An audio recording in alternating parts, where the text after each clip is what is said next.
Vendredi matin, des rythmes traditionnels résonnent à West Broadway. Et la musique de Gary Lépine accompagne les danseurs. Il y aura de la gigue, il y a du power. On termine avec une danse d'amitié, un round dance. Une programmation éclectique pour cette 30e journée nationale de célébration des peuples autochtones, organisée dans l'un des quartiers les plus populaires de la ville. C'est très important de célébrer la journée. C'est important de savoir que les contributions que les peuples autochtones nous ont données pour plein d'années, puis la culture aussi, comment important que c'est de célébrer la culture. Depuis 5 ans, le Broadway Neighborhood Center organise cette matinée, appelée Hey Cousin, afin de faire de cette journée de célébration nationale une rencontre multiculturelle et inclusive.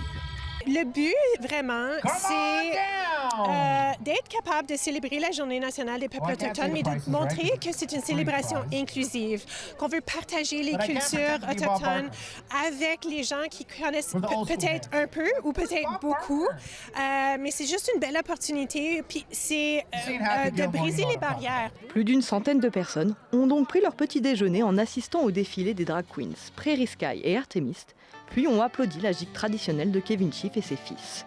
J'aime parler avec tout le monde et entendre leur histoire de vie et partager la mienne. Alors, c'est vraiment du fun de rencontrer des nouvelles personnes. Des jeunes générations aux plus âgés, tous les styles étaient réunis vendredi.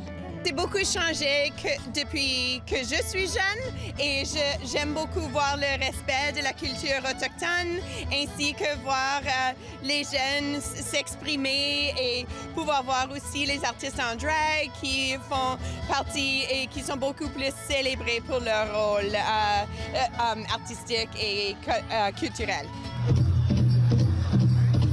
Près de 2000 personnes ont assisté au pow-wow organisé à La Fourche ce dimanche. Il y a beaucoup de chance à discuter avec les aînés, il y a beaucoup de musique et il y a aussi des marchés avec des artisans. Célébrer les cultures des Premières Nations, des Inuits et des Métis jusqu'à la commémoration de l'anniversaire de la Confédération canadienne est pour ces personnes une façon de promouvoir le multiculturalisme en musique et dans la joie.